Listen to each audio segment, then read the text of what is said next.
बिस्मिल्लाहिर्रहमानिर्रहीम। अस्सलाम वालेकुम नाज़रीन, आप यूट्यूब चैनल देख रहे हैं। मैं इमरान ख़ान हूँ।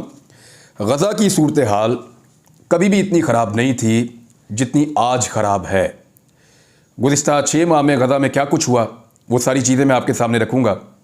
इस लड़ाई की वजह क्या है वो चीज़ें भी मैं आपके सामने रखूँगा। इस लड़ाई में किसका कितना नुकसान हुआ वो भी मैं आपको बताऊँगा।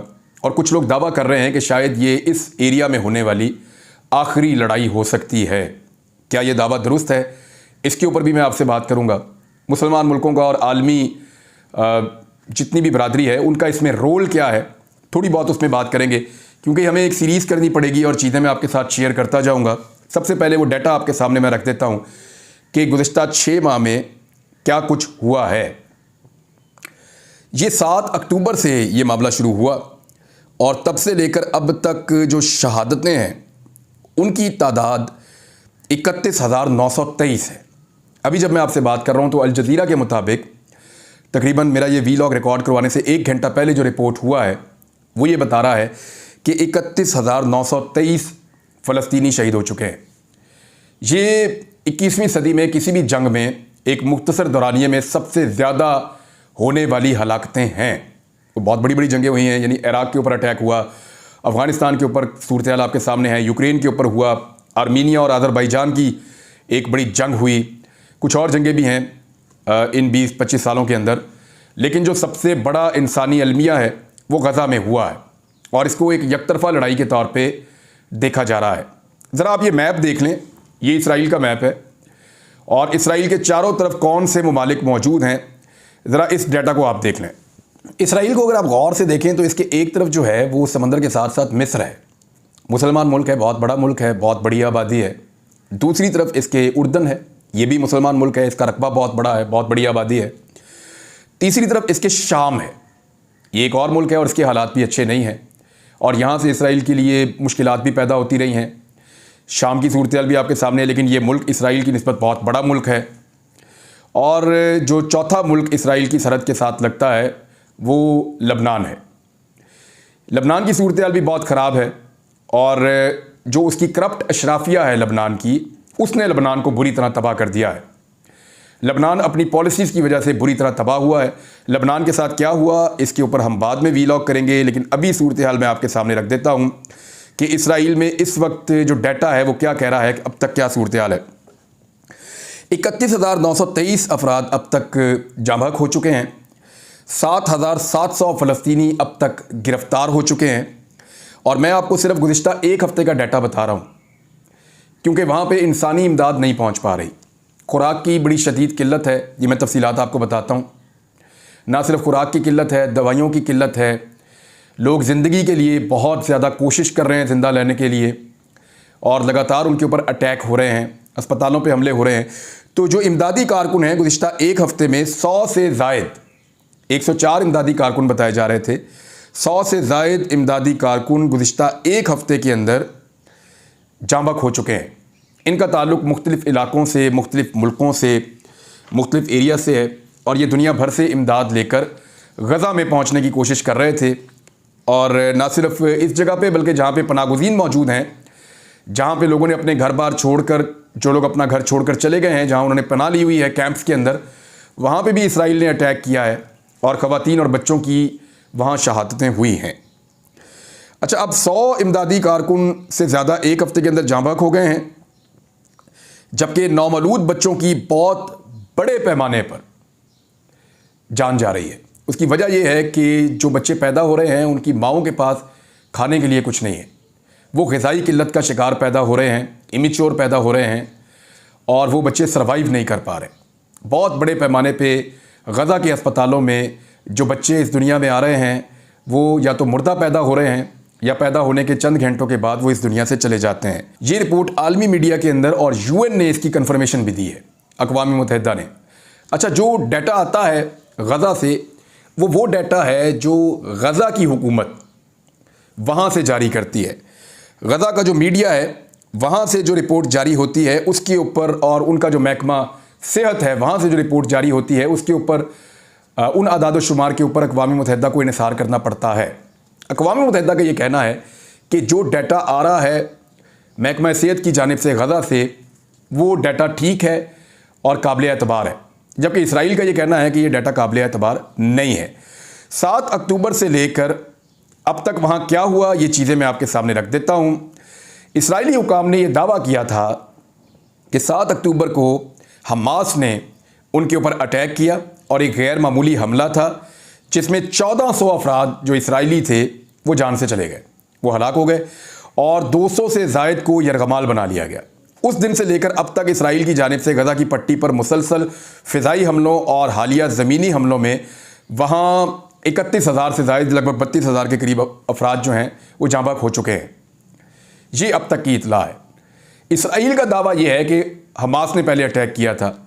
दूसरी जानिब हमास का या फ़लस्तीनियों का ये दावा है कि इसराइल ने जंग का जवाब खड़ा है और बहुत सारा मीडिया भी यही एलिगेशन इसराइल पे लगा रहा है कि इसराइल ने जानबूझकर एक ऐसी जंग छेड़ी है जहां पे वो फ़लस्तीन को या गज़ा को मुकम्मल तौर पे तबाह कर देना चाहता है।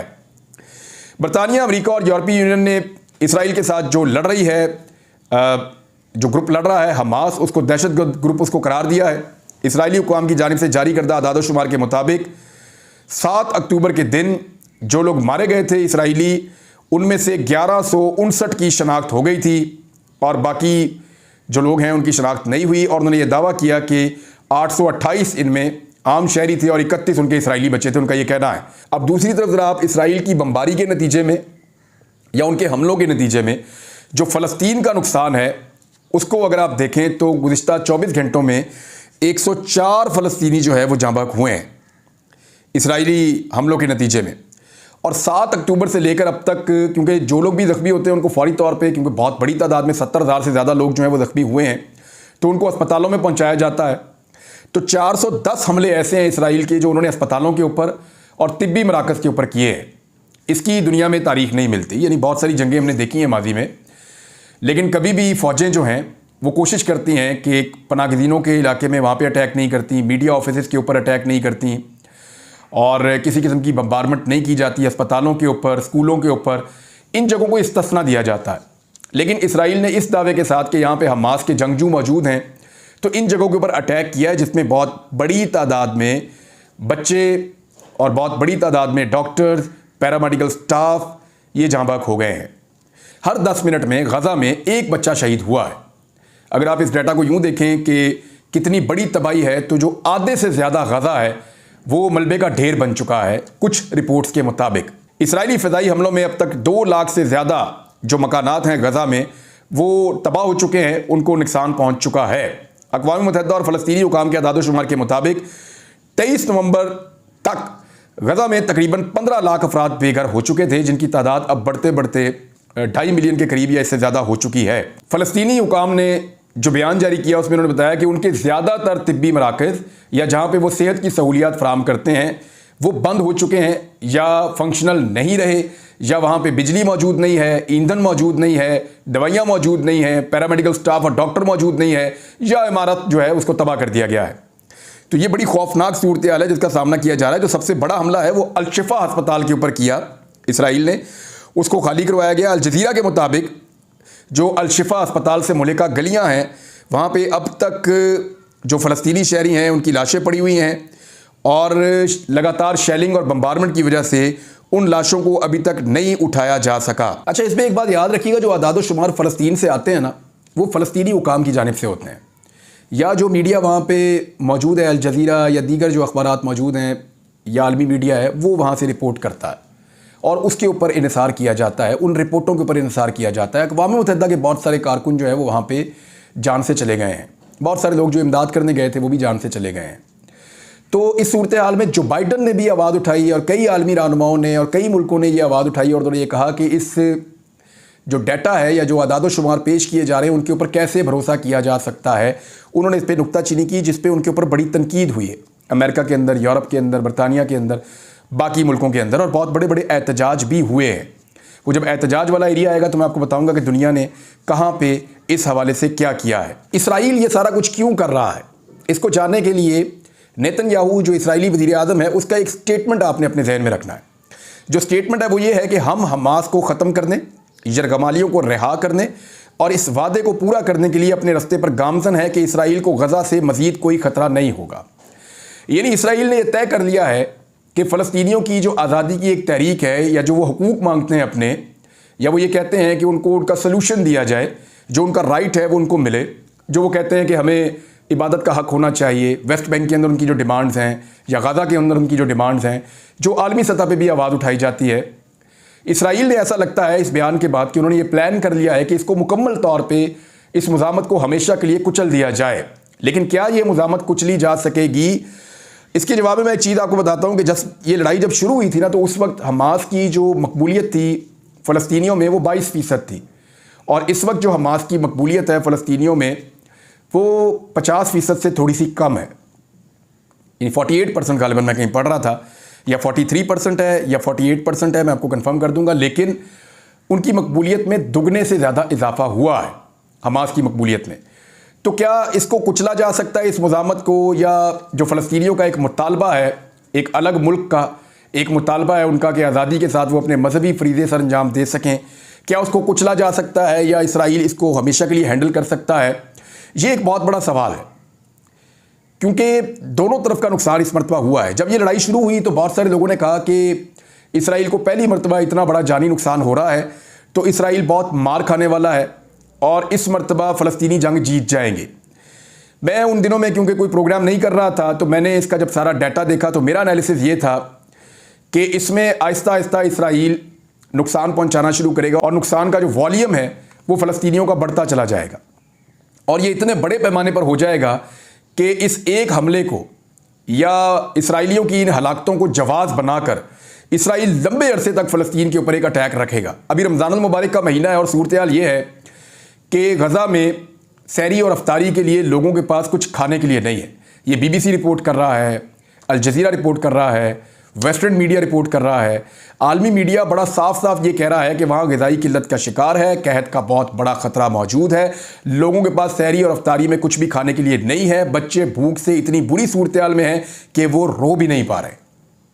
ये बात बाकायदा रिपोर्ट हुई है कि बच्चे इतने कमज़ोर हो चुके हैं और इतनी बुरी सूरत हाल का सामना कर रहे हैं कि बच्चे रो भी नहीं पा रहे, और ये सूरत हाल इससे पहले कभी भी इस खित्ते के अंदर इस सदी में तो देखने में नहीं आई। जंगबंदी के लिए भी कोशिशें की जा रही हैं। वो क्या कोशिशें हो रही हैं, उसमें इस वक्त जो मुज़ाकरात हो रहे हैं वो दोहा में हो रहे हैं, कतर में। इसमें 2-3 ममालिक शामिल हैं जो ये मुज़ाकरात करवा रहे हैं। इनमें एक अमेरिका है, एक कतर है और एक मिस्र है। उसके अलावा इसराइल जो है वो ख़ुद यहाँ पे इन मुज़ाकरात का हिस्सा है। अभी एक दिन पहले इसराइल का जो मुसाद का सरबराह है डेविड बार्निया, वो वापस तेल अवीव पहुँचा है मुज़ाकरात करने के बाद, और जो चीज़ें उसकी डिस्कस हुई हैं अमेरिका के साथ, मिस्र के साथ और कतर के साथ, वो चीज़ें वो अपनी टीम के साथ डिस्कस कर रहा है कि किन शराइत के ऊपर मुज़ाकरात किए जाएं और किन शराइत के ऊपर जंगबंदी की जाए। अक़वाम मुत्तहिदा ने बार बार मुतालबा किया है, सारी दुनिया ने बार बार मुतालबा किया है कि यहाँ पे जंगबंदी की जाए। अब जंगबंदी की कुछ शराइत जो हैं वो हमास ने जारी की हैं। हमास की जो शराइत हैं वो आपको बता देता हूँ। इसराइल का तो दिखाई दे रहा है, इससे पहले भी नेतन्याहू का जो स्टेटमेंट है वो पहले भी क्लियर कर चुका है। इससे पहले जो इसराइली वज़ीर आज़म रहा उसका स्टेटमेंट भी कह चुका है कि वो मैक्सिमम नुकसान पहुंचाना चाहते हैं फ़लस्तीनियों को, और ज़्यादा से ज़्यादा लोगों की जान लेना चाहते हैं फ़लस्तीन में, ताकि वो पूरी तरह से फ़लस्तीनियों को कुचल दें और उनके लिए आइंदा कोई ख़तरा ना रहे। उनकी तो ये प्लानिंग और मनसूबाबंदी है और उसके ऊपर ये काम कर रहे हैं। लेकिन ये जंग उनको बहुत महंगी पड़ी है। 50 अरब डॉलर्स की जंग उनको लगभग पड़ गई है। मैं आपको फिर बता रहा हूं कि रोज़ाना का जो खर्चा है इसराइल का जंग का वो मैं आपके साथ शेयर करूंगा, लेकिन 50 अरब डॉलर की ये जंग इसराइल को अभी तक पड़ गई है। और इसके अलावा पूरी दुनिया में जो इसराइली मसनूआत हैं उनका बाइकआउट हो रहा है। जो इसराइल की मल्टीनेशनल कंपनियां हैं बहुत बड़ी बड़ी, वो पाकिस्तान समेत दुनिया भर के मुल्कों के अंदर वो सफ़र कर रही हैं, क्योंकि लोग उनसे चीज़ें नहीं खरीद रहे। जो सबसे ताज़ा और बड़ा बाइकआउट रिकॉर्ड हुआ है वो मलेशिया में और इंडोनेशिया में हुआ है। वहाँ तो बहुत बुरी तरह मुतासिर हो गई इसराइली मसनूआत। पाकिस्तान के अंदर भी ऐसा हुआ, लेकिन बदकिस्मती से हमने PSL के अंदर देखा कि इसराइली मसनूआत को स्पॉन्सर के तौर पे लिया गया। जब तमाशाइयों ने इसराइली परचम को उठाया तो उनसे आकर वहाँ सिक्योरिटी ने इसराइली परचम जो है वो छीन लिया। इससे पहले जब एहतजाज करने की लोगों ने कोशिश की तो उनके एहतजाज को भी रोका गया पाकिस्तान में। कुछ जगह पे एहतजाज को स्पॉन्सर भी किया गया, उनको फैसिलिटेट किया गया, कुछ जगह पे एहतजाज को रोका गया। तो सिर्फ इसराइल के लिए जो आवाज़ उठी है वो वेस्ट में सबसे ज़्यादा उठी है। बरतानिया में सबसे बड़े मुजाहरे हुए हैं, अमेरिका के अंदर मुजाहरे हुए हैं, यूरोप के अंदर मुजाहरे हुए हैं, ऑस्ट्रेलिया के अंदर मुजाहरे हुए हैं, पूरी दुनिया ने फ़लस्तीनियों के हक़ के अंदर आवाज़ उठाई है। लेकिन क्या ये आवाज़ वैसी है जैसी यूक्रेन के लिए उठाई जा रही है? तो मैं आपको ये कहूँगा कि अवामी सतह के ऊपर जो रद्द-ए-अमल है वो बिल्कुल वैसा ही है जैसा यूक्रेन के लिए रद्द-ए-अमल आता है, बल्कि उससे ज़्यादा रद्द-ए-अमल बाद औक़ात कई जगहों पे फ़लस्तीन के लिए आता है। लेकिन हुकूमती सतह के ऊपर, क्योंकि इसराइल के साथ सबके मफादात जुड़े हुए हैं, मुसलमान मुल्कों के भी, जो गैर मुस्लिम ममालिक हैं उनके भी, तो उन मफादात की वजह से जो हुकूमती सतह के ऊपर रद्द-ए-अमल है वो यूक्रेन के ऊपर तो ज़्यादा आता है, यूरोप का, अमेरिका का। लेकिन वो जब बात होती है इसराइल की और फ़लस्तीन की तो यहाँ पे रद्द-ए-अमल कम आता है। हालांकि यहाँ पे होने वाला नुकसान उससे बहुत ज़्यादा है और जो बैलेंस ऑफ पावर है, यानी दोनों तरफ का जो ताकत का तवाज़ुन है, उसका भी ज़मीन आसमान का फ़र्क है। हमास ने जो शराइत रखी है उसमें उन्होंने कहा जी 45 दिन के लिए जंगबंदी फौरी तौर पर कर दी जाए, जो इसराइली फ़ौजें हैं वो फौरी तौर पर गज़ा से निकल जाएँ और इस दौरान में इसराइली ख़वातीन को और 19 साल से कम उम्र जो नौजवान हैं, लड़के हैं, उन सबको, और जो बीमार या गमाली हैं उन सबको इसराइली लोगों को वापस कर दिया जाएगा। और इनके बदले में जो कैद हैं फ़लस्तीनी इसराइल के पास, वो उनको रिहा करें। लगभग 7700 लोग हैं, 7700 लोग हैं। दूसरी जानिब सैकड़ों लोग जो हैं वो गिरफ़्तार हैं, जिनको हमास ने गिरफ़्तार किया हुआ है। तो मुतालबा ये है कि हम आपके कैदी छोड़ते हैं, आप हमारे कैदी छोड़ें, ये भी एक मुतालबा है। दूसरा ये कहा गया कि इसराइली फ़ौज गज़ा के आबाद इलाकों से बाहर निकले और हस्पतालों और पनाहगीरों के कैंपों की बहाली का काम जो है वो फौरी तौर पर शुरू किया जाए। दूसरे मरहले में जो फ़लस्तीनी कैदी हैं उन तमाम को रिहा कर दिया जाए और उनके बदले में तमाम इसराइली कैदी जो हैं उनको भी रिहा कर दिया जाए। तीसरे और आखिरी मरहले में जो हमास ने कहा उसके मुताबिक ये है कि दोनों फरीकैन हलाक होने वाले अफराद की लाशों और बाकियात जो है, उनकी लाशें भी मौजूद हैं वहाँ पे, वो भी वापस की जाएँ ताकि उनकी तदफीन का अमल हो सके। जो हमास के पास लाशें हैं वो इसराइल को वापस करें और जो इसराइल के पास बहुत बड़े पैमाने पर फ़लस्तीनियों की लाशें हैं वो भी वापस की जाएँ। इसराइल ने दावा किया कि उन्होंने 12,000 फ़लस्तीनी जंगजू जो हैं हमास के, उनको निशाना बनाया है, जबकि जो टोटल हलाकतें हैं वो मैं आपको पहले बता चुका हूँ लगभग 32,000 के करीब हैं। और इसराइल ने यह दावा किया है कि जब भी कभी एक जंगजू को मारा जाता है तो कोलैटरल डैमेज में कम से कम 2 फ़लस्तीनी शहरी साथ जांबक हो जाते हैं, शहीद हो जाते हैं। अब ये इसके ऊपर उन्होंने इत्मीनान का इजहार भी किया है, यानी आप यहाँ से अंदाज़ा कर लीजिए। अक़वाम मुत्तहिदा लगातार चीख रहा है, अक़वाम मुत्तहिदा के जो सरबराह हैं वो लगातार स्टेटमेंट्स जारी कर रहे हैं, लेकिन इसके बावजूद अभी तक कोई एक कंप्रीहेंसिव प्लान सामने नहीं आ सका जिसमें गज़ा में जंगबंदी हो सके। अरब और मुसलमान मुल्कों का रोल जो है वो माजी की तरह मायूस कुन है। वो इसराइल को रोकने में मुकम्मल तौर पे नाकाम रहे हैं, वो इसराइल के ऊपर दबाव डालने में मुकम्मल तौर पे नाकाम रहे हैं।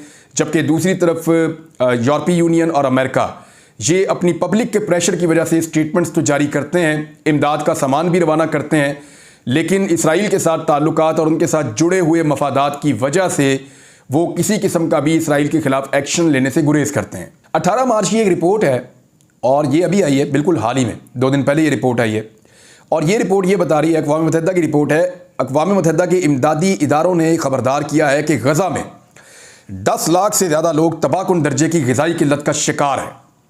यानी ये लोग जान से जा सकते हैं भूख की वजह से, और किसी वक्त भी कहत को अनाउंस किया जा सकता है कि अब गज़ा में कहत फैल चुका है और इमदाद जाने के रास्ते न सिर्फ बंद हैं बल्कि उनके ऊपर अटैक भी किया जा रहा है।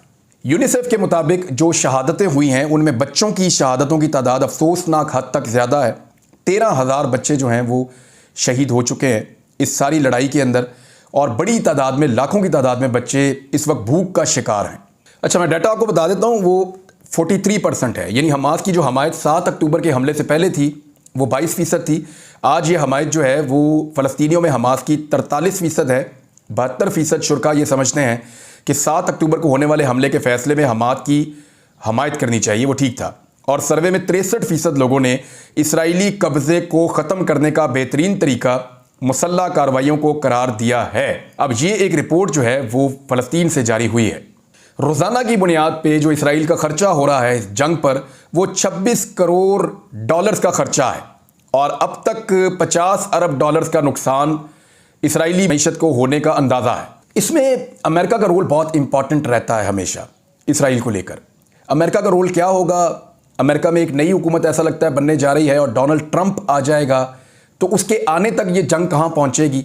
डोनाल्ड ट्रंप आने के बाद क्या पॉलिसी जारी रखेगा?